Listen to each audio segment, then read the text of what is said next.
जब एक इंसान घर लेने जाता है तो ऐसी क्या चीज है जो लोग नहीं बताते हैं, जो बहुत इंपॉर्टेंट है बल्कि गेम चेंजर है। रियल एस्टेट का मंत्र है sir, first location, second location, third location. आप जरा ये बताइए, एक अच्छी स्टोरी कैसे एक जमीन के टुकड़े को घर में परिवर्तित कर देती है। क्योंकि माँ बाप वो छत्र छाया है सर। कहते हैं जब माँ जिंदगी से जाती है ना तो घर उजड़ता है, और जब पिता जिंदगी से जाता है तो जिंदगी उजड़ जाती है। जो हमें पता है बट हम उनको फॉलो नहीं कर पाते हैं। फॉर एग्जाम्पल चलिए मैं आपसे एक दूंगा, एवरीबडी नोज कि morning walk is good for health, but nobody is doing. तो जनरली आपने क्या देखा है मार्केट में, लोग जब घर खरीदने जाते हैं तो वो फैक्ट्स के ऊपर ज्यादा ध्यान देते हैं कि आपकी जो स्टोरीज होती हैं, जो इमोशंस होती हैं, उनको भी कंसीडर करते हैं। जब तक आप घर खरीदते हैं ना तब तक आपका घर के साथ ना कनेक्शन बनता नहीं है। जब आपको चीजें अच्छी लगने लगती हैं तभी कनेक्शन बनने शुरू होता है। कि ऐसी कौन सी स्टोरीज, ऐसी कौन सी इमोशंस होती हैं जिससे इंसान अपने आप को बहुत जल्दी कनेक्ट कर लेता है।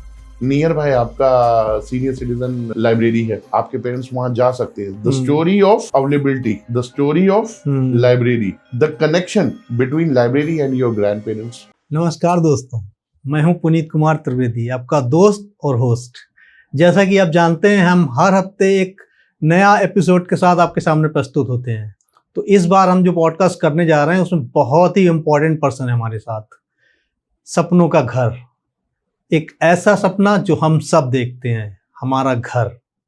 लेकिन क्या आपने कभी सोचा है कि जब हम घर खरीदने जाते हैं तो हम क्या सोचते हैं, हम क्या देखते हैं? क्या लोकेशन, क्या उसका प्राइस, या क्या? तो जो सबसे ज्यादा इंपॉर्टेंट चीज है हम उसको मिस कर जाते हैं, हम उसके बारे में कभी बात ही नहीं करते हैं। उस चीज को ही बताने जा रहे हैं आज हमारे साथ मिस्टर दीपक मदान।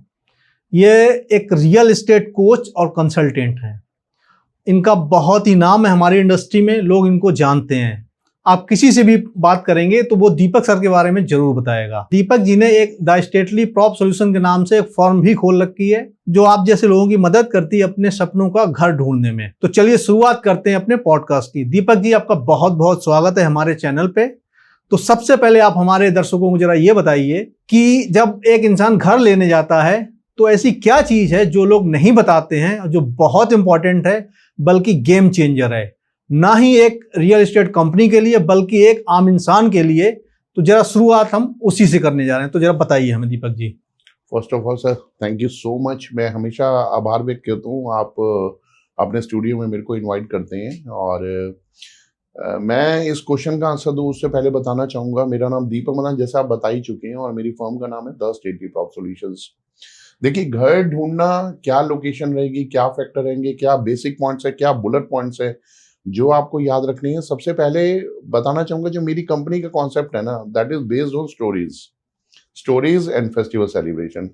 अब मेरे से बहुत सारे लोग पूछते हैं, मैं काफी सारे अपने पॉडकास्ट में ये बता भी चुका हूँ, आइडियली सब लोगों को मेरा आंसर भी पता है, लेकिन हर प्लेटफॉर्म पे अलग अलग, तो कहीं ना कहीं मेरे को भी बहुत अच्छा लगता है ये बताने में कि मेरी जो कंपनी का कॉन्सेप्ट है वो स्टोरी बेस्ड है। अब मेरे से लोग पूछते हैं, दीपक जी स्टोरी का रियल एस्टेट से क्या कनेक्शन है? मैं कहता हूं कि स्टोरी का ही रियल एस्टेट से कनेक्शन है। Stories are directly connected with the real estate. अब लोग पूछते हैं कैसे, तो मैं बोलता हूं, देखिए, stories are directly connected to the real estate, that gives new definition, new dimension, new shape to the family, society and their relationships. अब लोग पूछते हैं कैसे, तो मैं एक चीज बोलता हूँ कि लोग कभी भी ना सर प्रोडक्ट नहीं खरीदते, लोग कभी भी घर नहीं खरीदते, लोग कहानी खरीदना पसंद करते हैं, टैगलाइन खरीदना पसंद करते हैं। फॉर एग्जाम्पल अगर मैं बात करूं जैसे टाटा की, आइडियली मैंने कई बारी एग्जाम्पल दिए हुए। टाटा की टैगलाइन है देश का नमक। तो I being as a citizen, it is my moral responsibility to buy my Indian product. तो मैं उसे खरीदता हूँ, वो बिकता है, तो टाटा इसलिए ज्यादा बिकता है। अब मैं सेकंड एग्जांपल लेता हूँ अमूल का, द टेस्ट ऑफ इंडिया, मेरे देश का स्वाद है। So again I being as a Indian, मेरे देश की चीजें मैं लूंगा तो बिकता है। कहीं ना कहीं कनेक्ट हो जाते हैं। यस, आप कनेक्ट हो जाते हैं। तो इसीलिए जो हमारा घर है, देखिए मैं एक चीज बोलता हूँ, मैं वो चीज बोलता हूँ जो मैंने सुनी है, जो मैंने मानी है, और जिसको मैंने एक्सपीरियंस किया है। देखिए, हर घर कुछ कहता है। अब हर घर क्या कहता है, वो बात अलग है कि आज का समय थोड़ा सा ऐसा हो गया कि घर में रहने वाले कुछ नहीं कहते, बट हर घर कुछ कहता है, ठीक है ना। आप, मैं एक चीज आपसे पूछना चाहूंगा, जब एक लड़की की शादी होती है, ठीक है, और वो घर से जब विदा होती है, क्यों होती है वो? बिकॉज क्योंकि दीवारें बोलती हैं, आंगन बोलता है, रिश्ते बोलते हैं, ठीक है ना। यादें।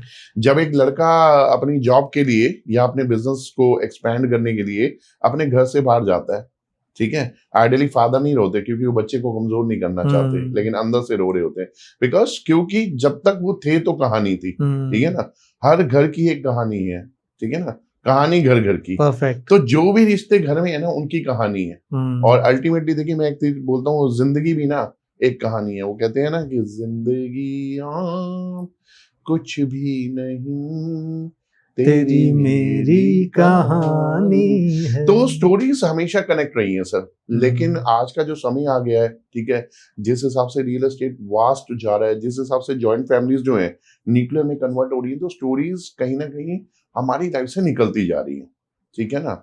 और दूसरा एक समय हुआ करता था जब लोग किसी के बारे में जानना पसंद करते थे। आज जिंदगी की भागदौड़ ऐसी है कि किसी के पास इतना समय ही नहीं है। अदरवाइज तो अगर मैं सफलता की भी बात करता हूँ, जैसे सक्सेस की बात करते हैं, वो कहते हैं कि सक्सेस की भी एक स्टोरी है, और सक्सेस को पाने के लिए जो आपने पेन झेला है उसकी भी स्टोरी है। तभी बोलते हैं कि every successful story has a painful ending, every painful ending has a successful story. हर उस सफलता का की एक कहानी है जिसका जो है पेनफुल एंडिंग है, और जिसकी पेनफुल एंडिंग है उसकी सफलता भरी कहानी है। तो कहानी हमारे जीवन से कनेक्टेड थी, है और रहेंगी। हमें इन चीजों को फॉलो करना चाहिए, अपनाना चाहिए, रिश्तों में उन प्यारों उन चीजों को लेके आना चाहिए। अब रही बात कि जो आपने सवाल किया कि रियल एस्टेट में हमारे को सबसे पहले क्या देखना चाहिए। देखिए एक समय हुआ करता था जब रियल एस्टेट में एक चीज बोली जाती थी, लोकेशन लोकेशन एंड लोकेशन, ठीक है ना। रियल एस्टेट का मंत्र है sir, first location, second location, third location. लेकिन थोड़ा सा मैं इसको जो है ना कहीं मैं अग्री नहीं करता हूँ। यस लोकेशन मैटर करती है, लेकिन मेरा मानना ये है कि sir if you want to make a good story of your home ना, then peace is matter. Correct. मेरा मानना ये है कि सबसे पहले आप पीस देखें जहां पे आप घर खरीद रहे हैं, क्या आपको वहां पे सुख चैन आपको मिलेगा या नहीं मिलेगा। मैंने सर एक अक्सर, जैसे मैं 15 साल कॉर्पोरेट वर्ल्ड में रहा हूँ सर, ठीक है, मैंने बहुत लोगों को ये कहते हुए सुना है कि चाहे आप बिजनेस करो चाहे आप जॉब करो, जितना भी आप स्ट्रगल झेल रहे हो, जितनी भी आप परेशानियां झेल रहे हो, आपका घर ऐसा होना चाहिए जहां पे स्लीप आपको पीसफुल आए, आपको जहां पे स्लीप आपको सारी थकान उतर जाएगी, सारी थकान उतर जाए। या फिर इसको ऐसे भी कह सकते हैं कि घर ऐसा होना चाहिए जहां पे जाने का मन करे। अब मान लीजिए आपकी लोकेशन बहुत अच्छी है बट वहां पे पॉल्यूशन है, वहां पे आपको ट्रैफिक है, वहां पे ट्रैफिक का कंजेशन है आपको, ठीक है, आप चाहकर भी स्लीप अच्छी नींद नहीं ले पा रहे। कई बार ऐसा होता है हम घर के बाहर ही खड़े हैं, हमें घर पहुंचने में आधा घंटा लग जाता है ट्रैफिक की वजह से। Lot of locations I seen personally, मैंने देखी, अपने घर पहुंचने में बहुत टाइम लग जाता है। तो आपका घर ऐसा होना चाहिए जहां पे आप कंफर्टेबल लोगों के, मतलब आप अपने फैमिली मेंबर के साथ कनेक्ट हो पाए, ठीक है ना। और इसको लेकर बहुत सारे डेवलपर्स आज बहुत सारी चीजें भी ऐसी बना रहे हैं, ठीक है ना, जैसे स्टडी रूम अलग से बन जाता है, किचन में भी आजकल एक ऐसे सिस्टम बन रहे हैं जिसमें हस्बैंड वाइफ दोनों इक्वल कंट्रीब्यूशन दे सकते हैं। देखो मैं फिर एक ही चीज बोलूंगा कि आपका जो घर होता है ना सर, वो आपकी कहानी बनाता है सर, ठीक है, और हर इंसान अपने घर को लेकर एक पॉजिटिव कहानी बनाना चाहता है ताकि वो कहानी बने और उसे कोई दोहराए। अब इसे दोहराते कैसे हैं सर, जैसे सपोज करो मान लो ग्रैंड पेरेंट्स का घर है, आप वहां पे अच्छे से रहे हैं, फैमिली अच्छे से रही है जी। उनके जाने के बाद उनकी कहानी को उनके जो बच्चे हैं ना वो दोहराएंगे। ये घर मेरे कहानी ऐसी होती है जिसको दोहराया जा सके। वो एक गीत भी है ना सर, ये मेरा गीत जीवन संगीत, कल भी कोई दौर आएगा। तो make sure your story should be like कि उसे दोहराया जा सके, उसे बोला जा सके। Same is happening if you are a parents, you are making your property, आप अपना घर बना रहे हो, आपका घर ऐसा होना चाहिए, उसके अंदर रिश्तों की रिबॉन्डिंग ऐसी होनी चाहिए ताकि कल को आपके बच्चे आपकी स्टोरी बनाए। आपका घर, आपने घर कैसे खरीदा, ठीक है, इसमें बहुत बड़ा कंट्रीब्यूशन आ जाता है कि आप फेस्टिवल्स पे घर ले रहे हो, ये कहानी बनती है, लोगों को याद रहती है नवरात्रे, दिवाली। यस, क्योंकि अभी तो हम लोग दिवाली वाले दिनों में ही बैठे हुए हैं, ठीक है ना, जब लोगों की घर से बाहर निकलने की फ्रीक्वेंसी बहुत ज्यादा हो जाती है, चीजों को बाय करने की फ्रीक्वेंसी ज्यादा हो जाती है, ठीक है ना, और इवन बाय कर लिया और उसके बाद शिफ्ट भी कर जाते हैं लोग, क्योंकि इन दिनों को लोग बहुत ऑस्पिशियस मानते हैं। बिल्कुल। तो ये सारा जो प्रोसेस होता है ना, that makes a real story, ये कहानी बनाता है और इसको याद रहती है। सपोज आज मान लीजिए किसी फैमिली ने 2025 में घर लिया, शिफ्ट हो गए, या इवन लिया भी सही सर, 2065 में भी याद रहेगा कि 2025 की दिवाली थी, 2025 के नवरात्रे थे, हमने घर खरीदा। So the entire journey makes your story. तो कहानियां जीवन से कनेक्टेड है सर। बिल्कुल।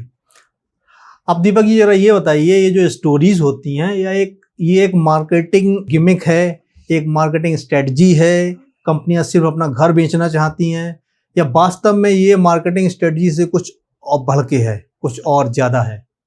देखिए सर, इसमें मैं एक चीज बोलना चाहूंगा कि जो अगर हम कंपनीज के लिए घर का इस्तेमाल करते हैं ना, कि कंपनीज अपना घर बेचना चाहती है, तो मैं आपको बताना चाहूंगा कंपनीज घर बनाती ही नहीं है।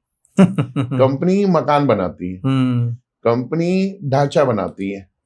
They are providing you the 4 wall structure only, ठीक है ना। घर उसे बनाती है फैमिली।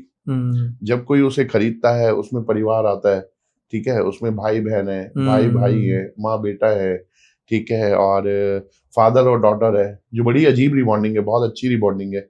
जैसे एक सन की अपनी मदर के साथ होती है, लड़की की अपनी फादर के साथ होती है। तो जब वो रिश्ते वहां पे रहने आते हैं ना, और वो पनपते हैं, अच्छे से पनपते हैं, एक दूसरे की केयर, अटेंशन, ठीक है, एक दूसरे के बारे में सोचना, सेक्रीफाइस की भावना, जब ये चीजें आती हैं तो वो एक्चुअल में घर बनता है। वो कहते हैं ना कि sir, every home makes a story and every story makes a home. हर घर की एक कहानी और हर कहानी का एक घर है।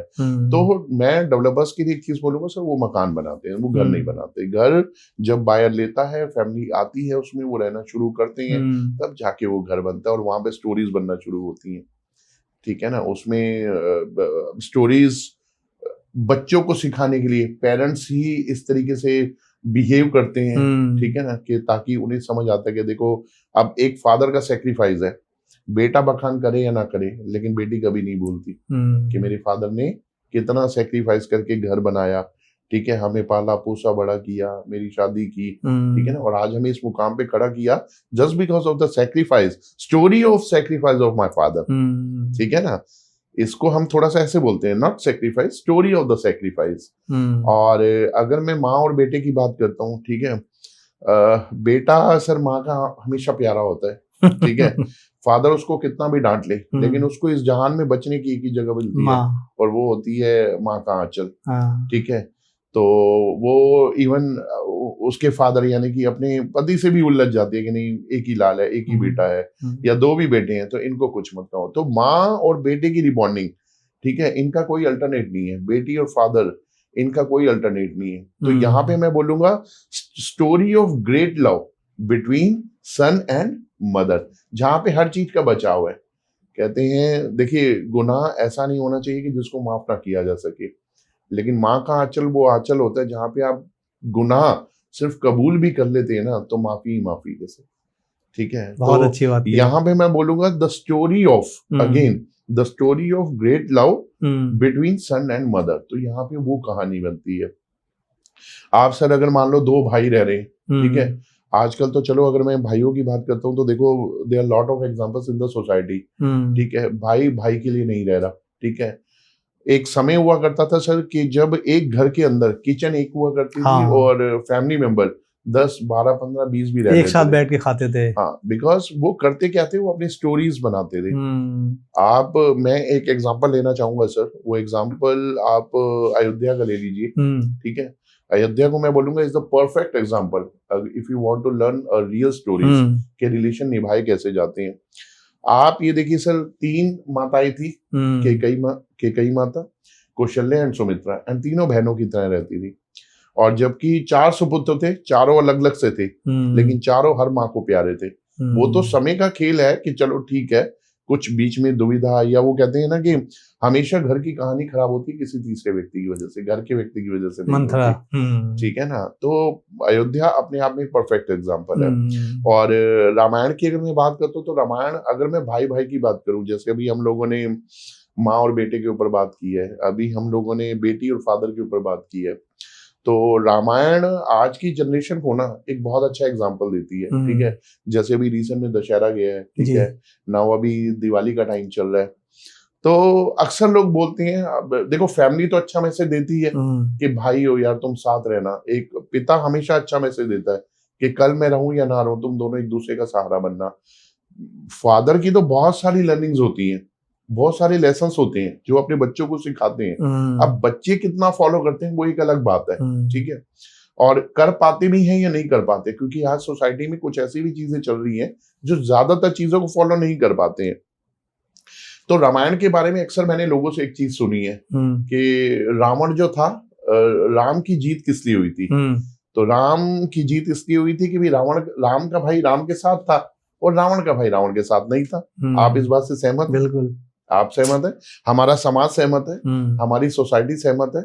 जिनको रामायण के बारे में पता है, हम सभी सनातन को मानते हैं तो सभी को रामायण का पता है। लेकिन नहीं सर, ऐसा नहीं है, इसमें थोड़ा सा एडिशन है, इसकी भी एक कहानी है। अगर मैं इसको ऐसे बोलूं तो आप बताइएगा मैं सही बोल रहा हूं या नहीं बोल रहा। दुनिया क्या जानती है कि राम का भाई राम के साथ था और रावण का भाई रावण के साथ नहीं था। इसको राम ने किस तरीके से प्रेजेंट किया कि मेरा भाई तो मेरे साथ था ही था, तेरा भाई भी मेरे साथ ही था। परफेक्ट। तो ये जो दो भाई है ना, उनके लिए कितनी बड़ी लर्निंग है कि मेरा भाई तो मेरे साथ, जीत इसलिए नहीं हुई थी कि उसका भाई उनके साथ था, लेकिन कहने का तरीका अलग है कि मेरा भाई तो मेरे साथ था ही था, तेरा भाई भी मेरे ही साथ था। ठीक है ना। तो इट्स अ पॉजिटिव वे जिसमें ये कहने की जरूरत कि भाई और भाई सहारा होते हैं, जहाँ पे घर घर बना रहता है। पिता का ड्रीम रहता है, वो ड्रीम जो है वो जिस ड्रीम से को लेकर पिता ने परिवार को बढ़ाया होता है, वो कहीं ना कहीं एक उज्जवल भविष्य का निर्माण करते हैं अगर भाइयों के अंदर ऐसी सोच है। और सेम वही त्याग दो बहनों के बीच में भी आता है। ठीक है, बहनें एक दूसरे के लिए बड़ी केयरफुल होती हैं। ठीक है, उनको, बहनों के लिए मैंने एक चीज देखी है सर, लड़कियां कभी नहीं चाहती कि हमारी किसी बात से पिता को तकलीफ हो, क्योंकि पिता जिंदगी भर रोए या ना रोए, पिता लड़कियों को लेकर एक ही बार रोता है जब वो लड़कियां विदा लेती हैं, अदरवाइज नहीं रोता है। तो लड़कियों के मन में हमेशा एक चीज होती है कि नहीं, हमारे अपने पिता को कोई ऐसी बात नहीं बतानी जिससे उनको तकलीफ हो। कई बार आपने भी देखा होगा कि जब लड़की की शादी होती है, ससुराल जाती है, तो जब वो अपना घर बसाती है, अपने घर की कहानी बनाती है, तो उस कहानी में कभी भी ऐसा एपिसोड लेके नहीं आती कि जिससे पिता को कोई शर्मिंदगी हो। तो हर तरीके से ना घर बनता है, घर की कहानियां बनती है। तो मेरा मानना ये है कि डेवलपर मकान देते हैं सर, बस ईंट और पत्थरों का बना हुआ मकान जो प्रोफाइल है। अदरवाइज घर परिवार से बनता है, परिवार के लोगों से बनता है, प्यार से बनता है, अफेक्शन से बनता है, केयर से बनता है, अटेंशन से बनता है, मोहब्बत से बनता है। ठीक है ना। और इन्हीं सभी चीजों को मिलकर एक कहानी बनती है और वही कहानी दोहराई जाती है। Perfect. लेकिन आज हमारा थोड़ा सा समाज किस दिशा में जा रहा है कि कहीं नेगेटिव कहानी भी बन रही है। बट ठीक है, इस पॉडकास्ट का मेरा माध्यम ही यही है। ठीक है। और जब शुरुआती दौर पे मैंने इस कॉन्सेप्ट को लॉन्च किया था ना सर, तो मेरे मन में एक ड्रीम था sir. I am not that type of consultant कि मैं ये बोलूँ कि बाय सेल और रेंट, यहाँ पे बेचा और खरीदा जाता है। नहीं सर, मेरे मन में शुरू से एक कॉन्सेप्ट था कि मैं रियल एस्टेट में ही रहूंगा, लेकिन मैं एक ऐसा कॉन्सेप्ट लेके आऊंगा जो लोगों को याद रहेगा। ठीक है, जो पहचान बनेगा मेरी, जो पहचान बनेगा लोगों की। ठीक है ना। और बस उसी पहचान को लेकर आया। आज मेरा फरीदाबाद में मेरा अपना ऑफिस है और आज से 1.5 साल पहले मैंने अपना वेंचर खोला था by the name of the steel T prop solution. Faridabad में विपुल प्लाजा में मेरा office, and people are liking it. मेरे को बहुत अच्छा लगता है। आज जैसे मैं आपके पॉडकास्ट में बैठा हूँ, मैं बहुत सारे प्लेटफॉर्म पे बैठ चुका हूँ जहाँ पे मैं इस चीज के बारे में बता चुका हूँ कि मैं क्या करता हूँ, मेरा नेचर, वर्क ऑफ नेचर क्या है, मेरा क्या प्रोफाइल है। तो people are liking it, this concept, stories and stories. बहुत बढ़िया। तो चलिए दीपक जी, बढ़ाते हैं अपने पॉडकास्ट को। आप जरा ये बताइए, एक अच्छी स्टोरी कैसे एक जमीन के टुकड़े को घर में परिवर्तित कर देती है, थोड़ा सा इसके बारे में हमें एक्सप्लेन कीजिए। देखिए, अभी हमने ना कुछ रिश्तों के ऊपर बात की थी कि एक माँ और बच्चे का बहुत प्यार होता है। ठीक है, बेटी और फादर का प्यार होता है। तो देखिए, जब आपकी अथाह मोहब्बत होती है ना, और आप उस मोहब्बत को बरकरार रखना चाहते हो, ठीक है, माँ बाप को जिंदगी में कोई नहीं खोना चाहता सर, क्योंकि माँ बाप वो छत्र छाया है सर। ठीक है ना, कि कहते हैं जब माँ जिंदगी से जाती है ना तो घर उजड़ता है, और जब पिता जिंदगी से जाता है तो जिंदगी उजड़ जाती है। बिल्कुल ठीक है। तो मैं आपको बस एक छोटी सी स्टोरी सुनाना चाहूंगा, उससे आपको अंदाजा लगेगा कि इन रिश्तों का कितना महत्व है सर। एक बार मात्र 10-12 साल का लड़का सर, 15 साल उम्र लगा लो, तो उसकी माँ बीमार हो गई।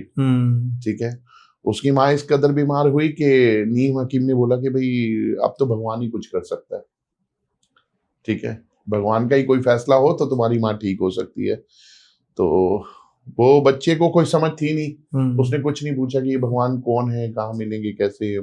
चंद सिक्के थे उस बच्चे के पास, 1-2 सिक्के। वो 1-2 सिक्के लेके बाजार में चला गया। उसे लगा जैसे बाजार में खिलौने मिलते हैं, टॉफी मिलती है, ठीक है, और ऐसे ही भगवान जी भी शायद मिलते होंगे। तो करते करते करते करते वो हर दुकान पे जाए, जी भगवान जी मिल जाएंगे यहाँ पे, क्योंकि भगवान मेरी माँ को ठीक कर सकते हैं। तो काफी सारे दुकानदारों ने उनको बालक समझ के और बेवकूफ और पागल समझ के बच्चे को भगा दिया। तो ऐसे पूछते पूछते वो एक किसी सुलझे हुए दुकान पे पहुंचे, तो वहां पे बहुत सीनियर व्यक्ति बैठे हुए थे। तो ये उस बच्चे की खुशकिस्मती लगा लो कि वो जिस दुकान पे गया वो वैद्य था कोई। ठीक है, तो उसने उस बच्चे से पूछा, बच्चे ने दुकानदार से पूछा कि ये मेरे पास 2 रुपए के चंद सिक्के हैं, क्या इसमें भगवान जी मिल जाएंगे? तो उस वैद्य को, जो कि सीनियर सिटीजन थे 60-65 साल के, तो बच्चे की मासूमियत पे बहुत तरस आया। ठीक है, तो उन्होंने पूछा कि आप भगवान जी का करोगे क्या? तो उन्होंने बताया कि ऐसे ऐसे मेरी माँ जो है वो बहुत बीमार है, मैं अपनी माँ से बेहद इंतहा मोहब्बत करता हूँ, मैं उन्हें खोना नहीं चाहता। किसी ने मुझे बताया जो उनका इलाज कर रहे थे कि मेरी माँ को जो है भगवान ही बचा सकते हैं, कुछ कर सकते हैं, तो मैं भगवान को ढूंढ रहा हूँ। तो उस व्यक्ति को बच्चे की मासूमियत पर बहुत ही जो है हैरानी भी हुई और बड़ी स्तब्धता से उन्होंने बच्चों को देखा। तो उन्होंने बच्चे से वो सिक्के भी लिए और अपनी तरफ से कोई दवा बना के दी और उन्होंने बोला कि ये दवा अपनी माँ को खिला देना। ठीक है, और जब तुम्हारी माँ ठीक हो जाए तो बस भगवान का धन्यवाद कर देना।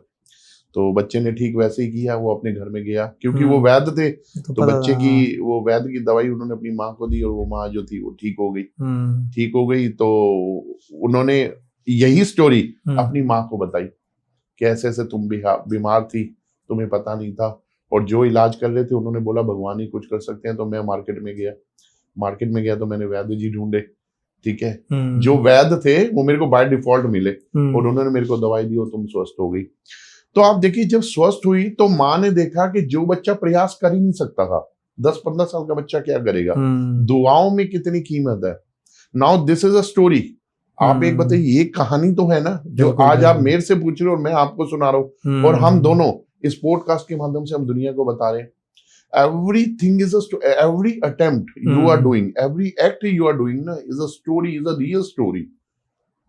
तो अपनी माँ ने क्या देखा कि मेरे बच्चे ने जो त्याग किया, ठीक है, बच्चे को नहीं पता था मुझे कहाँ जाना है, क्या करना है, क्या नहीं करना। एक लाइन थी कि अब तो भगवान ही कुछ कर सकते हैं, और बच्चे की आप मेहनत देखिए, अथाह प्रेम देखिए अपनी माँ के प्रति कि उसने अपनी माँ को बचाया। सो this is a real story, this is real love. तो ऐसी कहानी है जो सर घर को ना घर बनाती है सर। ठीक है, और हमारे को अपने घर को घर ही बनाना चाहिए। ठीक है, लेकिन आज हम जिस समाज में रह रहे हैं, कुछ मैं ऐसे एग्जांपल्स भी देखता हूँ, ठीक है, नेगेटिव एग्जांपल्स भी हैं कि आज डिवोर्स केसेस बहुत बढ़ रहे हैं। ठीक है, घर टूट रहे हैं। ठीक है, there are so many reasons. आज लड़कियां शादी के बाद, ठीक है, कोई अपने पति के 15 टुकड़े कर रही है, कोई कहीं ले जाके ड्रम में भर दे रही है। हाँ। तो ये एग्जांपल्स क्या हैं? बिकॉज क्योंकि देखिए, एक लड़की का एक सपना होता है, जब लड़की शादी नहीं होती, छोटी होती है, तो उसका सपना होता है कि मेरा घर बसेगा। हम घर के ऊपर बात कर रहे हैं, रियल एस्टेट के ऊपर बात कर रहे हैं। तो पेरेंट्स का भी सपना होता है कि भाई लड़की बड़ी हो गई तो इनका घर बसाएंगे। तो आप एक बात बताइए कि ऐसा क्या हुआ कि शादी हुई और घर भी बसा और बसने के बाद ये एपिसोड हो गया? तो कहने का मतलब ये है कि नाउ दिस, ये आपके ऊपर डिपेंड करता है कि either you are wanted to make your story in a positive manner, जिसको दुनिया दोहराए और जिसको दुनिया बताए और बताने में फख्र फील करे, बिल्कुल, और एक ऐसी स्टोरी जो नेगेटिव हो, जो आंखें झुक जाए बताने, दिस काइंड ऑफ स्टोरी। ये सिर्फ हमारे ऊपर ही है। Yes yes yes. तो मैं यहाँ पे सिर्फ इतना कहना चाहूंगा, जो डेवलपर्स आपको मकान दे रहे हैं, वो घर जो है वो एक्चुअल परचेजर से उससे बनता है। और मुझे बड़ा फख्र फील होता है कि हम इस तरीके की स्टोरीज लोगों के साथ घर के लिए कनेक्ट करते हैं, जो उनको वाकई में रियली में हेल्पफुल होती है। तो दीपक जी बताइए, आप ये जो कॉन्सेप्ट लाए हैं स्टोरी का रियल एस्टेट में, ये नया कॉन्सेप्ट है या ऑलरेडी कंट्री में एग्जिस्ट करता है? क्या स्टेटस है इसका? सर देखिए, हमारी जिंदगी से ना कई चीजें जो हमें पता है बट हम उनको फॉलो नहीं कर पाते हैं। फॉर एग्जाम्पल चलिए मैं आपसे एक दूंगा, एवरीबडी नोज कि morning walk is good for health but nobody is doing, ठीक है ना। तो एक इनिशिएटर चाहिए आपको ये बताने के लिए कि नहीं morning walk is good for health. So stories मैंने आपको बताया ना सर, एक बार बताइए ये जो कहानी घर घर की, ये सर 2 डिकेड पहले का सीरियल है एकता कपूर का, कहानी घर घर की। और जब ये सीरियल आता था ना सर, घर की हाउसवाइफ हो, घर की बहनें हो, घर की भाभियां हो, अगर किचन में काम करनी होती थी ना तो छोड़ के वो सीरियल देखते थे। हम सबको याद है। तो कहानी तो घर घर की है, ठीक है ना, इधर गुड और bad, but we are discussing only the good stories, क्योंकि बैड की तो सर ना इंसान की जगह है ना स्टोरीज की जगह है। तो कहानियां तो पहले थी, हम इस पॉडकास्ट में हमने 3 बार ये डिस्कस की है, आज भी है और रहेंगी, बशर्ते कि हम उनको स्टोरीज की फॉर्म दें, ठीक है ना। मैं ये भी तो बोल सकता था सर कि एक आपका और आपकी बेटी का प्यार, बट मैंने क्या बोला, कहानी आपकी और आपके बेटी के प्यार की।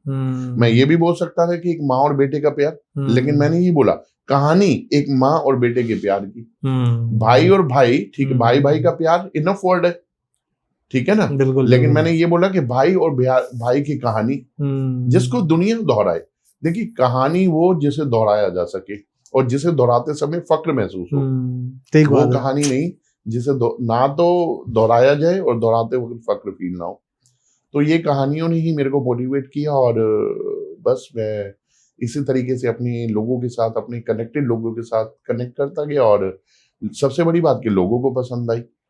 देखिए क्या होता है, जब आप कहानियां सुनाते हैं रिलेशंस को लेकर या स्टोरीज आप बताते हैं या घर से कनेक्ट करते हैं, तो एक ना अंदर से क्रिएटिविटी आती है। जब क्रिएटिविटी आती है ना तो इमोशंस आते हैं। आज आप एक मेरे को बात बताइए, भाई भाई का नहीं है, ठीक है, फ्लोर के पीछे झगड़ रहे हैं, नीचे मैं रहूंगा ऊपर छोटा रहेगा या बड़ा रहेगा, या बड़ा ऊपर रहेगा नीचे छोटा रहेगा। आप एक बार बताइए, वो समा भी था जो अभी हमने डिस्कस किया कि भाई पहले लोग इकट्ठे रहते थे, एक साथ खाते थे, बट जब आप भाई भाई को भाई भाई की स्टोरी सुनाओगे ना तो उसके मन में फीलिंग आएगी कि नहीं। मैंने अक्सर सर एक कोट सुना है कि अगर मान लो भाई का घर बिकता है तो उस भाई का के घर का खरीदार पहला भाई ही होता है। लेकिन मैं यहाँ पे भी करेक्ट करूंगा, मेरे को किसी बहुत अच्छे सुलझे हुए व्यक्ति ने ये बात बोली कि मेरे भाई का घर बिक रहा था, मैं पहला खरीदार था अपने भाई के घर का, ताकि कोई मेरे इमोशंस का दूसरा खरीदार ना आए। अब सर देखिए, हर रिलेशन के अंदर, हर इमोशन के अंदर कोई तीसरा व्यक्ति ऐसा आता है जो 2 रिलेशन को अलग कर देता है। लेकिन अगर आप उसी भाई को ये बात प्यार से बता दो कि आपके भाई ने ये घर क्यों खरीदा, ये इसलिए खरीदा ताकि कोई तीसरा ना ले इस घर को, हमारे घर की इज्जत घर में ही रहे, हमारे घर का प्यार भी घर में रहे और तकरार भी है ना तो वो भी घर में ही रहे। तो ये जो घर है ना सर, ड्रीम होम जिसे हम बोलते हैं, सपनों का घर, सपनों की दुनिया, ये सर 4 दीवारी और इंटीरियर तक की सीमित नहीं है सर, ये सालों साल और सदियों की कहानी है सर, सदियों की कहानी है सर। अच्छा, हाँ जी। तो जनरली आपने क्या देखा है मार्केट में, लोग जब घर खरीदने जाते हैं तो वो फैक्ट्स के ऊपर ज्यादा ध्यान देते हैं कि आपकी जो स्टोरीज होती हैं, जो इमोशंस होती हैं, उनको भी कंसीडर करते हैं? सर देखिए फैक्ट्स पे तो जाते ही है, नो डाउट, क्योंकि देखिए सर जहाँ पे घर ले रहे हैं, पहली बात लोकेशन, ठीक है, लोकेशन सेकेंडरी फैक्टर है, ठीक है, कुछ लोगों के लिए ये इक्वल है सर, ठीक है, कुछ लोगों के लिए सेकेंडरी है, कुछ लोगों के लिए प्राइमरी है। उसी तरह दूसरी तरफ कुछ लोगों के लिए पीस सेकेंडरी है और पीस प्राइमरी भी है। तो ये जब सब चीजें फाइनल होती है ना सर, जैसे मान लो आपको लोकेशन भी अच्छी लग रही है, आपको लग रहा है मेरे को पीस भी अच्छा लग रहा है, आपको लग रहा है कि प्रॉपर्टी का कॉन्सेप्ट अच्छा है, ठीक है, और अमाउंट भी ठीक है, प्राइस भी ठीक है, प्राइस मेरे पॉकेट के फ्रेंडली है, मैं आसानी से ले सकता हूँ, आप ले लेते हैं और अपना उसमें अपनी फैमिली को शिफ्ट कर लेते हैं, प्लान कर लेते हैं। लेकिन मैंने एक चीज देखी है सर कि जब तक आप घर खरीदते हैं ना तब तक आपका घर के साथ ना कनेक्शन बनता नहीं है। जब आपको चीजें अच्छी लगने लगती हैं तभी कनेक्शन बनने शुरू होता है। आप देखिए, जब लोकेशन आपको अच्छी लगती है, स्टोरी ऑफ लोकेशन, आपको पीस अच्छा लगता है, स्टोरी ऑफ पीस, आपको प्राइस अच्छा लगता है कि मैं ले सकता हूँ, स्टोरी ऑफ प्राइस। तो ये प्रैक्टिकल चीज बता रहे हैं हम। बिल्कुल सर, बिल्कुल। जब लेने से पहले ना, जब आप किसी चीज को फ्रीज कर चुके हैं, आप देखिएगा फर्स्ट स्टेप से लेकर लास्ट स्टेप तक आप सारी चीजों में पॉजिटिव हैं, तभी वो चीज आप ले पाते हैं। आप पहले से डिजाइन कर चुके हो, या this kind of home I was looking, मैं ऐसे ही घर को मैं देख रहा था। कई बार आप देखो सर 10 घर देख लो आपको समझ नहीं आता, और एक घर देखते हैं समझ आ जाता है। तुरंत समझ आता है, देखते ही आपको पता चल जाता है कि इस रूम के अंदर मेरे पेरेंट्स रहेंगे, the story of my parents. इस रूम के अंदर मेरा बच्चा रहेगा, the story of my kids. इस रूम के अंदर हस्बैंड वाइफ रहेंगे, the story of spouse, the story of husband and wife. ठीक है ना। और इसकी ये लिविंग रूम है, इसके अंदर हमारे मेहमान आएंगे। तो आप विजुअलाइजेशन पहले ही कर चुके होते हैं, वो तभी आपको एक ही नजर में समझ आ गया। आपने लोकेशन देखी, स्टोरी ऑफ लोकेशन। तो स्टोरीज ही हैं जो आपको ना आपकी आंख को भा जाती है। Same is happening with every episode. Either you are going for the interior, either you are going for the furniture buying, either you are going for the home की तो मैं बात कर ही चुका हूँ। तो अंदर ही अंदर आप एक कहानी बना चुके होते हैं कि हाँ यार ऐसे होगा, तो उसको आप फिर अंजाम दे देते हैं। तो दीपक जी, हमारे दर्शकों को जरा बताइए कि एक अच्छी स्टोरी कैसे कई बार बायर्स का डिसीजन चेंज कर देती है। एक प्रैक्टिकल एग्जांपल दीजिए कि जब वो घर लेने वाला नहीं था, लेकिन एक स्टोरी की वजह से उसने वो घर खरीद लिया। देखिए यहाँ पे मैं एक चीज बोलना चाहूंगा कि एक गुड एग्जांपल क्या होता है। ठीक है, अब कई लोग बोलते हैं, सपोज मान लो if one is going for the plot buyer, ठीक है, कि मेरे को प्लॉट लेना है, ठीक है। अब प्लॉट लोने tagline and story always matters. अब यहाँ पे हम क्या है, जैसे मान लीजिए कोई व्यक्ति प्लॉट लेने गया और जहां पे प्लॉट ले रहे हैं वहां पे शमशान घाट है, वहां पे सब्जी मंडी है, ठीक है, वहां पे लोकल मार्केट है, एडवांस मार्केट नहीं है, वहां पे हाईवे नहीं है, ठीक है, वहां से एयरपोर्ट का कुछ नहीं पता, कनेक्टिविटी अच्छी नहीं है। तो जब तक आप बताएंगे, ठीक है, और एक तरफ आप ये बता रहे हो कि जहां पे आप प्लॉट ले रहे हो उसके साथ ही अमिताभ बच्चन ने प्लॉट ले लिया, ठीक है ना, तो दिस इज द टैगलाइन जो अट्रैक्ट करेगी व्यक्ति को। अब व्यक्ति क्या करेगा, अपनी स्टोरी बनाएगा, ठीक है ना, कि अगर मैं यहाँ पे लेता हूँ जहां पे अमिताभ बच्चन ने ले, तो लोकेशन और जगह और आपके आसपास सराउंडिंग क्या है, ये फिर आपकी स्टोरी डिसाइड करती है सब, ठीक है ना। अब मान लो किसी सेलिब्रिटी का घर आपके घर के पास है, you will feel amazing, not today and tomorrow, every time, for whole the life आपको अमेजिंग फील होगा कि मेरे घर के पास है, ठीक है ना। तो ये कुछ ऐसे एग्जांपल्स होते हैं जो हमारे को हमेशा कंसीडर करने चाहिए, और इनसे जो है ना एक अच्छी फिर स्टोरी बन जाती है सर। तो इसी क्वेश्चन को आगे बढ़ाते हुए मैं आपसे पूछना चाहूंगा कि ऐसी कौन सी स्टोरीज, ऐसी कौन सी इमोशंस होती हैं जिससे इंसान अपने आप को बहुत जल्दी कनेक्ट कर लेता है। देखिए स्टोरीज जैसे सपोज करिए मान लो आपने एक्स लोकेशन पे घर लिया, ठीक है, अब देखिए प्रो एंड कॉन्स तो रहते ही हैं, ठीक है। अब व्यक्ति आपसे, कस्टमर कोई भी है, आपसे क्वेरी करता है कि यार यहाँ पे प्लॉट, यहाँ पे घर लेने का या प्लॉट लेने का मेरे को क्या फायदा है, कैसे होगा, ठीक है। उसके लिए क्या है कि सबसे पहले आप कनेक्टेड होइए कस्टमर के इमोशन से। कस्टमर के कैसे, अब मान लो कस्टमर की फैमिली में एक बेटी है, बेटा है, बेटी दिल्ली जाती है जॉब करने के लिए, बेटा फरीदाबाद में ही है, ठीक है, प्लस आपका आप खुद जो वाइफ है वो हाउस वाइफ है, और हस्बैंड भी तकरीबन 5-6 किलोमीटर के डिस्टेंस पे जाते हैं, ठीक है। तो आप उनको ये बता सकते हैं कि सर देखिए यहाँ पे अगर आप घर लेते हैं तो स्टोरीज कैसे काम करती हैं। स्टोरीज ऐसे काम करती है, देखिए सर आपकी गुड़िया जो है वो दिल्ली जाती है जॉब करने, नियर बाय मेट्रो है, the story of connectivity, again I am asking the story of connectivity, कि मेट्रो नजदीक है, आपकी गुड़िया को कोई दिक्कत नहीं होगी आने जाने में, बेटा आपका जॉब करता है, बाहर ट्रांसपोर्टेशन है, ठीक है, इजी ट्रांसपोर्टेशन है, एवरी टाइम अवेलेबल है, कहीं कोई दिक्कत नहीं है, ठीक है। आपके घर में पेरेंट्स हैं, नियर बाय आपका सीनियर सिटीजन जो है लाइब्रेरी है, आपके पेरेंट्स वहां जा सकते हैं, the story of availability, the story of library, the connection between library and your grand parents, कि वहां पे जाएंगे, नियर बाय पार्क है, आप वॉक कर सकते हो, आप जा सकते हो, आपका शरीर सही रहेगा, आपकी फैमिली आपस में कनेक्ट रहेगी, वहां जाओगे 10 लोगों से मिलोगे, आप 10 लोगों से आपका कनेक्शन बनेगा, थॉट एक्सचेंज होंगे, आइडिया एक्सचेंज होंगे, अभी माइंड में जितने आइडिया, जितने लोगों से मिलोगे तो नए आइडियाज के साथ आपके ग्रैंड पेरेंट्स आएंगे। तो these kind of stories, these kind of events, these kind of episodes make your home as a real dream home, कि जैसा हम घर चाह रहे थे वो वैसा घर है। तो इन स्टोरीज का ये महत्व है सर। एनीवन हस्बैंड वाइफ के लिए वो एक अलग ही होता है कि आप कन्वीनियंट है, जैसे आप इजी ट्रांसपोर्टेशन अवेलेबल है, साथ में मॉल्स अवेलेबल है, जब चाहे आप मूवी देख सकते हो, आप शॉपिंग सेंटर अवेलेबल है, ठीक है। फ्यूचर में आपका विज्ञान भवन है या कुछ भी है, या बहुत सारी चीजें हैं जो अपकमिंग चीजें हैं। जब आप उन चीजों को कनेक्ट करते हो ना, तो वो एक अच्छी स्टोरी बना चुके होते हैं sir. So this is the real way of selling, कि you are connecting the stories with the available things, कि आपके पास अवेलेबल क्या क्या है, क्या क्या अपकमिंग चीजें हैं। अच्छा, आप तो ये बताइए दीपक जी, एक मान लीजिए डेवलपर है लाइक DLF, इसके मान लीजिए 50 प्रोजेक्ट हैं पैन इंडिया, तो क्या एक ही स्टोरी सारी जगह काम कर जाएगी या हर प्रोजेक्ट की अपनी एक स्टोरी होनी चाहिए? ये डिपेंड करता है सर कि कस्टमर का प्रोफाइल क्या है, कस्टमर किस प्रोफाइल का है, फैमिली में कितने मेंबर्स हैं, उनका जॉब प्रोफाइल क्या है, उनका बिजनेस प्रोफाइल क्या है, आप उस तरीके से स्टोरीज कनेक्ट करेंगे, ठीक है ना। अब जैसे मान लो किसी की लड़की बड़ी है, ठीक है, आने वाले साल 2 साल में शादी होनी है, तो सोसाइटी के अंदर ही क्लब हाउस है, यू कैन आस्क देम, आप उनको बोल सकते हो कि इट इज इजी वे, कल आप शादी करते हो तो आपके इन हाउस ही आपका क्लब हाउस है, आप उनको यूज कर सकते हो, आपको कहीं बाहर जाने की जरूरत नहीं है, एक्सेसिबल है, आसान है चीजें।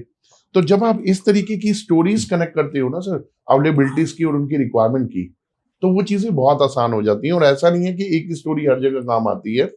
हर देखिए, भाई भाई की अगर मैं स्टोरी की बात कर रहा हूँ, तो ये तो एक एग्जांपल था जो मैंने आपको दिया, और भी बहुत सारी स्टोरीज ऐसी हैं जो आप एक्सप्लेन कर सकते हो, बता सकते हो।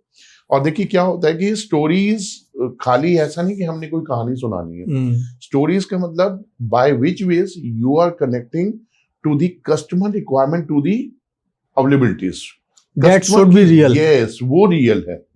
उसके बाद तो सर वो ऐसा है ना, आपको रिश्ते हैं, आपने निभाने कैसे हैं, ठीक है ना, आपको चलना कैसे है, और जितने अच्छे लोग आपके साथ कनेक्टेड होते हैं, you also are making your story by your own.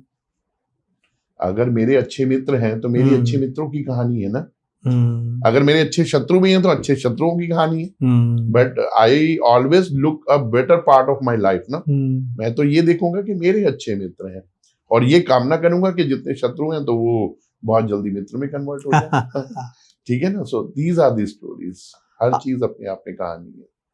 अच्छा, ऐसा भी कभी होता है कि एक ऑर्डिनरी सा प्रोजेक्ट है ना, जिसमें लोग इंटरेस्ट नहीं दिखा रहे थे, लेकिन स्टोरी की वजह से और उसको कैसे प्रेजेंट किया गया उसकी वजह से वो प्रोजेक्ट बहुत पॉपुलर हो गया। क्या ऐसा कभी हुआ है आपके साथ?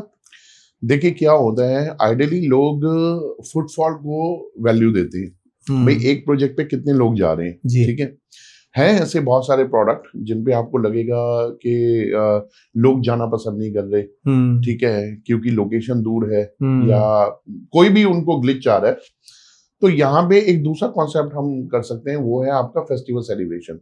ओके, ठीक है ना। जैसे स्टोरीज तो ठीक है, बट अगर आप एक फेस्टिवल सेलिब्रेशन को भी वहां पे थोड़ी सी वैल्यू दे देते हैं। अब जैसे कई सोसाइटीज ऐसी हैं जिनमें मान लो 1000 अपार्टमेंट की सोसाइटी है, और उसमें से 400-500 बिके हुए हैं और 400-500 रह रहे हैं। You have to follow the कि आप वहां पे फेस्टिवल को सेलिब्रेट करें। Festival celebration is also the part of the stories, ठीक है ना। वहां जितने लोग आपस में कनेक्ट होंगे, जितने लोग आइडिया शेयर करेंगे, क्योंकि हर कैटेगरी के लोग होते हैं वहां पे रीजन के, हिंदू है, मुस्लिम है, गुजराती है, बनिया है, जैनीज है। तो जब ये लोग आपस में कनेक्ट होते हैं ना, तो इनके कनेक्शन की भी एक स्टोरी बनती है, और वो स्टोरी बनते बनते एक ऐसा रूप लेती है कि वो एक डेवलपर की बहुत अच्छी गुडविल बननी शुरू हो जाती है, और वो फिर चीजें अपने आप जो है मिसाल प्रेजेंट करता है, because they also are giving their examples कि हमने लिया, हम we are living very happily, और इस तरीके का एटमॉस्फेयर है यहाँ पे। देखिए, जब आपके पास ऐसी कहानी है जो आप दिखा सकें, तो यकीनन लोग आपके पास आना पसंद करेंगे। If you have a something, आपके पास है कुछ बताने के लिए, मैं इसको बोलूंगा आपके पास कोई कहानी है बताने के लिए जो मुझे आपकी ओर खींच सके, तो मैं आपका हो जाऊंगा। अगर आपके पास ही कुछ नहीं है तो मैं कैसे होऊंगा?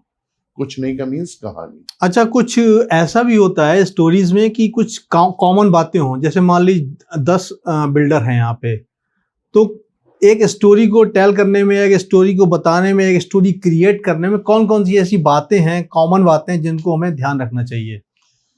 देखिए सर, अगर मैं रियल एस्टेट की बात करूं और मैं डेवलपर्स की बात करूं, तो there are 2 kind of developers. एक जिनकी गुड स्टोरी है, ठीक है, in terms of delivery, in terms of number of projects, in terms of future plannings, mean to say upcoming project. और एक स्टोरी वो भी है कि एक ही प्रोजेक्ट है और वो भी अभी रुका हुआ है, पास्ट में कोई डिलीवर किया नहीं, फ्यूचर में कोई प्लान नहीं है। सो दीज आर ऑलवेज, मतलब ये दोनों भी एक स्टोरी है सर। अब आप देखिए सर, अब आपकी communication skills, the story of your communication skills कहाँ पे प्रमोट होंगी? जहां पे पास्ट में आपने डिलीवरी कर रखी है, जहां पे आपका एग्जिस्टिंग एक प्रोजेक्ट है, और जहां पे आपके पास फ्यूचर की प्लानिंग है कि आप इतने प्रोजेक्ट के साथ फ्यूचर में भी आने वाले हैं। तो that story works with your customers, because क्योंकि आपकी पॉजिटिव स्टोरी है। ऑल दो ठीक है, अभी आपका एग्जिस्टिंग प्रोजेक्ट जो है वो रुका हुआ है किसी रीजन से, बट लोग आपकी स्टोरी को एक्सेप्ट कर लेंगे। उसका रीजन ये कि आपके पास पास्ट में डिलीवरी की हुई है, ठीक है, और फ्यूचर का आपके पास प्लान है, और आपकी एक अच्छी स्ट्रॉन्ग क्रेडिबिलिटी है। तो लोग आपकी स्टोरी को एक्सेप्ट करेंगे, वेलकम करेंगे उसका, एंड उसको लोगों को भी बताएंगे, खुद भी अवेल करेंगे और लोगों को भी बताएंगे। And in opposite to this, अगर कोई नेगेटिव स्टोरी है तो वो फिर it is a time taking process until unless you are not pronouncing yourself as a, मतलब कि आप कुछ अच्छा करेंगे, जब तक आप ये स्टोरी नहीं बताएंगे तब तक नहीं हो पाएगा। अच्छा, यस। ये जो स्टोरी टेलिंग का कॉन्सेप्ट है, ये लग्जरी प्रोजेक्ट तक ही सीमित है या अफोर्डेबल हाउसिंग में भी एप्लीकेबल है? नहीं सर, स्टोरीज देखिए, मैंने आपको एक ही चीज बोली है, डेवलपर सिर्फ मकान बनाते हैं, घर एक फैमिली बनाती है, ठीक है, और वहीं पे स्टोरीज बनना शुरू होती है। तो स्टोरीज आप कहीं पे भी कनेक्ट कर सकते हो सर। यहाँ पे मुझे ऐसा लगता है शायद आप मार्केटिंग पॉइंट ऑफ व्यू से बात कर रहे हो। If you are selling 1 BHK ना, you can use story concept, and if you are selling 5 BHK you can use story concept. घर जितना बड़ा होता है, मकान जितना बड़ा होगा, आपके बस बताने के लिए उतनी स्टोरीज हैं। किचन की अलग स्टोरी है, बेडरूम की अलग स्टोरी है, बालकनीज की अलग स्टोरी है। बालकनीज की क्या स्टोरी है, जिसे आज की डेट में डेक बोलते हैं। You can invite max of your customers and take a sitting in the balcony and enjoy water, tea, आप जो भी इंजॉय करना कर सकते हैं। एंड किचन की स्टोरी क्या है? किचन की स्टोरी के हस्बैंड वाइफ एक साथ काम कर सकते हैं, and you can invite to your children also, please come and help to us, हमारी हेल्प करो। That makes a real story. Living room में all the family is enjoying at a one place, that is living room, and you can make your story. Bedroom की अपनी story है, हर चीज की अपनी story है सर। दीपक जी, हम लोग आगे बढ़े उससे पहले एक और क्वेश्चन मेरे माइंड में आ रहा है। तो इस स्टोरी टेलिंग में सबसे बड़ा हाथ किसका है? डेवलपर्स का, ये मार्केटिंग एजेंसीज हैं उनका, या जो मार्केट में ब्रोकर्स हैं उनका? किस एजेंसी का सबसे बड़ा रोल है? कौन ये स्टोरीज क्रिएट करता है? देखिए, सबसे मेजर रोल तो है डेवलपर्स का, ठीक है ना, क्योंकि जितना बड़ा घर वो प्लान करते हैं, जितनी यूनिकनेस के साथ प्लान करते हैं, ठीक है, तो सबसे पहली प्रेजेंटेशन तो मार्केटिंग के पास डेवलपर की तरफ से ही आती है। अच्छा, कि why they are introducing bigger kitchen, why they are introducing wide deck balcony, ठीक है, what is the use of wide living room, क्या लिविंग रूम है, 4 BHK मतलब 4 बेडरूम होने का क्या फायदा है, ठीक है। सबसे पहला तो यही है कि आप जॉइंट फैमिली रहोगे। Again you are making your story as a joint family. तो सबसे पहले तो डेवलपर अपनी प्रेजेंटेशन जो है वो अपनी मार्केटिंग टीम को देता है, देन मार्केटिंग टीम उसको पॉलिश करके, ठीक है, इन द सेम वे वो अपने स्टाइल से, अपने तरीके से कस्टमर को इंट्रोड्यूस करके जो है एक्सप्लेन करते हैं, बताते हैं, अप्रोच करते हैं कि आप इनको अवेल करिए। तो सबसे पहला रोल तो डेवलपर का ही होता है। जैसा कि आपने पहले बताया है कि लोकेशन का बहुत इंपॉर्टेंस होता है, तो एक स्टोरी टेलिंग में या एक स्टोरी क्रिएट करते समय हम जो है लोकेशन को और आसपास की कम्युनिटी को कैसे स्टोरी में ऐड करें, किस तरीके से उसका इफेक्ट बहुत ज्यादा हो? सर देखिए, मैं फिर एक ही चीज बोलूंगा sir, location also makes a story, ठीक है। अब लोकेशन को जब आप एक्सप्लेन कर रहे हैं तो आप एक बार उस प्रोजेक्ट की आसपास की चीजों को बताएं, that is called USP, unique selling point जिसको बोल सकते हैं। आपके आसपास हाईवे कौन सा कनेक्ट हो रहा है, आपके आसपास फ्यूचर में क्या पॉसिबिलिटीज आ रही है, कोई क्लब आ रहा है, कोई जिम खाना क्लब आ रहा है, ठीक है, प्रपोज्ड कोई एयरपोर्ट बता सकते हो आप कि आने वाले 10 किलोमीटर के रेडियस में कोई प्रपोज्ड एयरपोर्ट आ रहा है, कोई मेट्रो की प्लानिंग है, कोई आपका फिल्म सिटी आ रही है, ठीक है। तो इन चीजों को जब आप बताएंगे तो दैट्स अगेन अ स्टोरी, आप आने वाले भविष्य में क्या कहानी बनेगी आपके प्रोजेक्ट के आसपास, आप कस्टमर को वो बता रहे हैं। आप डायरेक्टली और इनडायरेक्टली इसको ये भी कह सकते हैं, the entire presentation you are giving to your customer ना, मतलब it is a clear story that developer is offering to you and you are asking to your customer. आप एक बात बताइए ना सर, मान लीजिए हम बात करते हैं किसी अंडर कंस्ट्रक्शन प्रॉपर्टी की, ठीक है, आज की डेट में डेवलपर ने एक प्लान किया, ठीक है, रेरा लेके आए और एक उस प्लान को जो है मार्केट में बताना शुरू किया। तो ये क्या है, ये 5 साल बाद की कहानी आप लोगों को बता रहे हो कि 5 साल बाद ऐसा होगा, through your presentation, through your marketing team, ठीक है। You are introducing your story with your mass customers, जो आपके फ्यूचर में आपके प्रोस्पेक्टिव कस्टमर हैं, जो फ्यूचर में आपके कंफर्म हो सकते हैं। You are telling to your story. बहुत बढ़िया। Presentation is equal to story. Either you can say you are presenting your product, or you can say you are telling a story with your product to your prospective customers, जो आपके future में cream बनने वाले हैं, जो उसमें enjoy करेंगे। आप यही तो बोलोगे सर ये लिविंग रूम है, इतना वाइड लिविंग रूम है, ठीक है, इसमें आप इस तरीके से इंजॉय करोगे, किचन में आप इस तरीके से इंजॉय करोगे, डेक में आप इस तरीके से करोगे, तो ultimately this is a story of your home. आपका सपनों का घर कैसा होगा, आइए हम आपको बताते हैं। So you are telling a story. तो दीपक जी, हम सब जानते हैं ये डिजिटल एज है, सारा कुछ ऑनलाइन हो रहा है, बहुत सारे प्लेटफॉर्म हैं, तो स्टोरी टेलिंग का सबसे अच्छा मीडियम या सबसे अच्छा माध्यम कौन सा है आजकल? सर देखिए, अगर मैं एजुकेशन की बात करता हूँ ना सर, तो ऑनलाइन और offline, the better way is offline sir. अच्छा, the better way is offline. आपको एक्चुअली मैं आपसे एक अभी एक स्टोरी, एक एग्जांपल लेता हूँ, ठीक है। आप मेरे को बताइए सर, थर्स्टी ग्रो, आपके मन में क्या आया? प्यासा आपके मन में आया ना कि grow half jug of water, ठीक है, few stones, what crow has done, pick up the stones and put it in the half jug of water, water level ऊपर आया और आपने पी लिया। आपको कैसे पता सर? इतनी बात बता दी आपने। स्टोरी, वो स्टोरी आपको पढ़ाई गई है सर, बताया गया था, फिर आपको पेपर पे दिखाई गई, ठीक है ना। पेपर पे कुछ ब्लैक अक्षर में लिखा हुआ और एक चित्र भी बना हुआ है कि कोआ एफर्ट कर रहा है, ठीक है ना। तो स्टोरीज जब आप सुनाते हैं, आप देखिए, माँ की लोरी को भी आप स्टोरी बोल सकते हो, जो बच्चों को हमेशा जिंदगी भर याद रहती है, जो बच्चों को सुलाने के लिए यूज की जाती है, तो उसका कोई ऑफलाइन ऑनलाइन कोई मॉडल नहीं है सर, ठीक है ना। तो स्टोरीज जितना सर, देखिए, आपको अपने कस्टमर से कनेक्ट होना है, ठीक है। आप उसको 5 करोड़ का, 10 करोड़ का, 2 करोड़ का, 15 करोड़ का, गुड़गांव की बात करें, फरीदाबाद की भी बात करें तो 2 CR प्लस, ठीक है।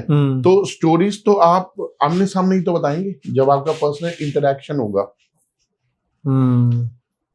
तो द बेटर वे इज कि आप ऑफलाइन स्टोरीज का इस्तेमाल करें, जो हमारे स्कूलों से चलती आई हैं, जिनको हमारे ग्रैंड पेरेंट्स ने हमारे लिए यूज की है, जिनको हमारे पेरेंट्स ने हमारे लिए यूज किया, वही हमारे को अपने बच्चों के साथ करना चाहिए, वही हमारे को अपने कनेक्शंस के साथ करना चाहिए, वही हमें आपको अपने रिलेशंस के साथ करना चाहिए। तो एक तरीके से आप ये करें, जो सोशल मीडिया है, फेसबुक है, इंस्टाग्राम है, यूट्यूब है, ये अभी उतने इफेक्टिव नहीं हुए हैं जितना कि ऑफलाइन है। नहीं सर, वो बहुत इफेक्टिव हैं, लेकिन जो छाप छोड़ते हैं ना, वो सर देखिए, मैं आपके साथ एक कप चाय पी रहा हूँ सर, जो आप मेरे साथ बातें करेंगे वो मेरे जहन में छपेंगी, ठीक है ना। और एक मैं खाली बस आपके साथ चाय पीने की बात ही कर रहा हूँ सर, वो खाली बात है। हमारा चाहे टेलीकम्युनिकेशन हो रहा है, चाहे हमारी वॉइस कॉल पे बात हो रही है, चाहे हमारी जूम पे बात हो रही है, वो खाली सिर्फ बात ही हो रही है। Social media is the way where you are educating to the common public. आप ज्ञान दे रहे हो, आप बता रहे हो, लेकिन जब आप फिजिकली आपस में बैठे हो, आप आमने सामने face to face F2F interact कर रहे हो, तो उसका ज्यादा असर होता है, वेट होता है इसमें। तो इसका मतलब फिर ये हुआ कि हम लोग जो काफी घंटे अपने सोशल मीडिया में लगाते हैं, या कुछ लोग इसको वेस्ट करना बोलते हैं, कि रील देख रहे हैं या यूट्यूब पे शॉर्ट्स देख रहे हैं, तो इसका इफेक्टिवली का यूज हो सकता है कि हम अपनी पूरी कहानी को एक छोटी सी रील में 60 सेकंड के अंदर बना के सोशल मीडिया पर डाल दें। क्या ये पॉसिबल है? सर देखिए ऐसा है, अगर हर व्यक्ति अपने टेस्ट के हिसाब से सोशल मीडिया का यूज कर रहा है, और सोशल मीडिया का एल्गोरिथम एक ये चीज बोलता है कि जो चीज आप देखना पसंद करते हैं वही चीज आपको ज्यादा दिखाता है। तो मैं ये तो नहीं बोलूंगा कि वो आपको क्या दिखा रहा है क्या नहीं दिखा रहा, और उसका आपकी लाइफ पे क्या इम्पैक्ट पड़ रहा है, बट द पॉइंट इज कि वो जो भी दिखा रहे हैं और आप जो देख रहे हो वो कहीं ना कहीं आपकी बॉडी में, आपकी बॉडी उसको एक्सेप्ट कर रही है, वो आपकी बॉडी की पर्सनालिटी बन रहा है, और वही आपका मार्केट में आपके कनेक्शंस को, आपके फैमिली फ्रेंड्स को रिफ्लेक्ट करेगा। ठीक है ना, तो ऐसा तो नहीं बोलूंगा कि आप 100% अवेल कर रहे हैं, यस ऑफ कोर्स, बट 50% भी, लेकिन कहीं ना कहीं आपकी बॉडी उसको एक्सेप्ट करती है। Not a wastage of time, it's a learning, but yes of course if you can reduce the screen time of social media ना, you have to be reduce. तो क्या इसकी कुछ बाउंड्रीज भी हैं कि इन बाउंड्रीज के बाहर अगर आप चले गए तो ये आपके लिए नेगेटिव या इसका रिवर्स इफेक्ट भी हो सकता है? यस, जो स्टोरीज आपके इमोशंस को इफेक्ट कर रही हैं, जो स्टोरीज आपके रिलेशंस को इफेक्ट कर रही हैं, जो स्टोरीज आपको आपके पैशन से, ठीक है, आपको आपकी जील से, आपको आपके विजन से डिस्ट्रैक्ट कर रही हैं, डिस्टर्ब कर रही हैं, immediate you have to leave that all stories. Okay, आपको छोड़नी चाहिए वो स्टोरीज। देखिए मैं एक ही चीज बोलूंगा, if you are going on a right track ना, आप सीधे ट्रैक पे जा रहे हो, if your story is becoming and giving a right way to you, okay, for achieving your target, it's correct, otherwise give away. एक practical example देके समझाइए अगर पॉसिबल हो, कि कभी ऐसा हुआ है आपके साथ या आपने कभी किसी दूसरे से सुना हो कि एक स्टोरी टेलिंग की वजह से, एक स्टोरी की वजह से नेगेटिव इफेक्ट आ गया हो। एक इंसान जो घर खरीदने जा रहा था, उस स्टोरी की वजह से उसने अपना डिसीजन चेंज कर दिया। मतलब कि वहां पे किसी ने ओवर कमिटमेंट कर दिया हो, स्टोरी जो रियल नहीं थी उसमें कुछ ऐसी आर्टिफिशियल चीजें डाल दी हैं, है ना, जो एक्चुअल में उसको मिली नहीं, या उसने घर खरीद भी लिया, उसके बाद उसका एक्सपीरियंस बहुत बिटर था। देखिए यहाँ पे मैं एक चीज बोलना चाहूंगा कि सेलिंग इज अ आर्ट, ठीक है, और वो भी जब आप किसी घर की सेलिंग कर रहे हैं। मैं देखो घर के साथ में एक ड्रीम होम जोड़ता हूँ, ड्रीम जोड़ता हूँ, जो उसका बचपन से लेकर आज तक का था अपना घर, एंड बहुत कम लोग होते हैं जो अपने ड्रीम होम को पूरा कर पाते हैं, और जो पूरा कर पाते हैं तो I think we all should have to thanks a god कि उनको ये अपॉर्चुनिटी मिली कि घर बना पाए।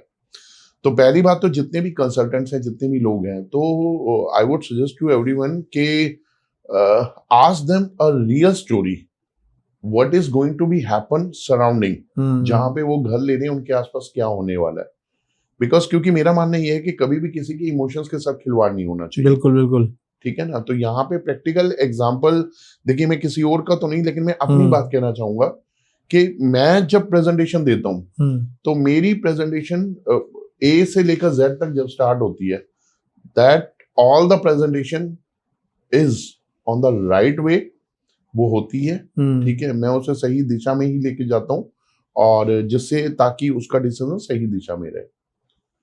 फ्यूचर की कोई भी ऐसी चीज ना बताएं जो वहां पे नहीं होने वाली, बट आप सेलिंग के लिए अगर बता रहे हैं तो वो थोड़ा सा गलत है। जो लोग इस फील्ड में आना चाहते हैं, करियर बनाना चाहते हैं, तो उन लोग के लिए क्या स्किल सेट जरूरी है, क्या क्या उनको आना चाहिए, थोड़ा सा इसके ऊपर प्रकाश डालिएगा। देखिए मैं सजेस्ट करना चाहूंगा कि इस ट्रेड के अंदर होता कैसा, रियल एस्टेट, ठीक है, यानी कि अचल संपत्ति जी। तो बहुत सारे लोग ऐसे हैं जिनको रियल एस्टेट का आर का भी मीनिंग पता चलता, तो वो कहते हैं हम अपने आप में बादशाह हैं। बट मैं सजेस्ट करूंगा ऐसा बिल्कुल भी ना करें। रियल एस्टेट की ऑलमोस्ट आप 80% नॉलेज लें। 80% नॉलेज लेने के बाद अपना विजन, अपना एम, अपना टारगेट, ठीक है, अपनी प्लानिंग को फ्रीज करें, देन उसके बाद आप करें। क्योंकि देखिए आप एक ऐसे व्यापार में है, you are not selling a product, you are selling emotions.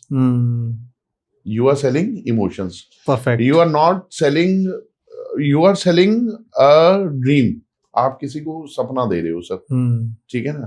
तो make sure you should be the right person yourself. आपको खुद में एक सही व्यक्ति होना बहुत जरूरी है, तो अपने आप को मेक श्योर जरूर करें सर, मैं यही सजेस्ट करना चाहूंगा। तो दीपक जी लास्ट में 1 मिनट में अगर आप इसको कंक्लूड करना चाहें कि रियल एस्टेट में स्टोरीज क्यों वर्क करती है, क्यों काम करती है, तो आप क्या कहना चाहेंगे? Every home makes a story and every story makes a home sir, ठीक है। आप ऐसे व्यक्ति से जो स्टोरीज के ऊपर काम करते हैं उनसे एक बार प्रॉपर्टी लेके देखें and feel the live experience. आप करके देखें सर, स्टोरीज वर्क्स। जी अच्छा दीपक जी, अब मैं थोड़ा सा अपने दर्शकों के लिए आपसे पूछना चाहूँगा कि अगर वो आपसे कनेक्ट होना चाहते हैं तो आपसे कैसे कनेक्ट हों? आप अपना जरा मोबाइल नंबर, ईमेल आईडी और आपका कहाँ पे ऑफिस है थोड़ा सा बताइए प्लीज। देखिए, रियल एस्टेट के बारे में मैं एक बात बोलना चाहूँगा, ऐसा नहीं है कि ये एक फिक्स जगह पे बैठ के किया जा सकता है, ठीक है? आप किसी भी शहर की प्रॉपर्टी को प्रमोट कर सकते हैं। आज कुछ ऐसी सिटीज़ भी हैं जहाँ पे हमारी गवर्नमेंट का भी बहुत ज़्यादा फोकस है, ठीक है? Dholera is one of them, ठीक है? नियर गुजरात, जी। ठीक है? नियर अहमदाबाद, गुजरात में है। आपका अयोध्या हो गया, राम हम्म। जन्मभूमि, जब से रामलला की मूर्ति स्थापना हुई है। वृंदावन, जितने भी कृष्ण प्रेमी हैं, उसके बाद Goa for the second home. तो ये प्रॉपर्टी, अब जैसे गोवा है, गोवा की प्रॉपर्टी का कस्टमर कहाँ है? गुड़गांव के लोग ज्यादा ले रहे हैं, दिल्ली एनसीआर के, अच्छा। हाँ जी, गाजियाबाद के ये लोग ज्यादा ले रहे हैं। धुलेरा में क्या है, प्रॉपर्टी सस्ती है तो हर दूसरा इन्वेस्टर वहां पे मूव कर रहा है। वृंदावन में कृष्ण प्रेमी है, ठीक है? अयोध्या में जो लोग राम के प्रेमी हैं, तो आप कहीं पे भी कर सकते हैं। उसके लिए आप चाहें तो आप हमसे भी कांटेक्ट कर सकते हैं, ठीक है? We are very good in 3 things, ठीक है? We as a the state prop solutions, ठीक है? तो we are very good in lead opening, we are very good in lead closing and finally we are very good in financial transaction, either with you or with your customer, ठीक है? तो आपको हमारे साथ जुड़ के अच्छा लगेगा। आप जुड़िए, कहीं भी हैं, किसी भी शहर में हैं, आप एक बार बात जरूर करिए। फरीदाबाद में मेरा ऑफिस है, आप जब भी चाहें फरीदाबाद में भी मुलाकात कर सकते हैं। स्क्रीन पे मेरा नंबर आ रहा है, मैं वैसे एक बार रिपीट भी कर देता हूँ। It's 9811 360 300 9811 360 300। Again I am repeating 9811 360 300। ये मेरा नंबर है। तो दीपक जी, बहुत मजा आया आपसे बात करके। हमारे दर्शकों ने भी कुछ आज नया सीखा, अपनी इतनी अच्छी अच्छी जानकारियां दी उनको। और अगर पॉसिबल हुआ तो आगे भी हम आपको अपने चैनल पे बुलाते रहेंगे और आपकी सेवाएं लेते रहेंगे। तो आपको बहुत बहुत धन्यवाद हमारे चैनल पे आने के लिए। थैंक यू सर, आपका थैंक यू, बहुत बहुत आभार आपका, थैंक यू।